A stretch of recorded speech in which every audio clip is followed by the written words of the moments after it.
क्योंकि आपके मोहल्ले में तो नई शॉप खुल गई है, मैंने सोचा था आप वहीं से सौदे वगैरह ले लेंगे। नहीं मुश्ताक भाई, ऐसी कोई बात नहीं है। हम तो आपके अखलाक और मोहब्बत की वजह से आपके पास आते हैं, और आपके रेट भी माशाल्लाह मुनासिब होते हैं, वरना दुकानें नई क्या पुरानी क्या बहुत है। जज़ाकल्लाह भाई, ये तो आपकी मोहब्बत है, मैं आपका भी सौदा निकालता हूँ।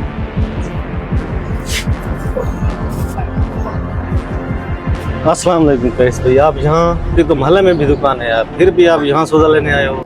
जी भाई, दरअसल इस दुकानदार का अखलाक बहुत अच्छा है और इसके रेट भी इंतहाई मुनासिब होते हैं, इसलिए मैं यहाँ इसके पास आता हूँ। जी भाई, मैंने भी यूं ही सुना है, इस बंदे का अखलाक बहुत अच्छा है और इसने अपने अखलाक की वजह से बहुत तरक्की की है, और आज के बाद मैं भी अपना राशन यहीं से खरीदूंगा। दोस्तों, किसी भी कारोबार में आपका इखलाक और जायद मुनाफा से इज्तनाब कामयाबी की जमानत है। हमेशा अपने कस्टमर्स के साथ हुस्न इखलाक से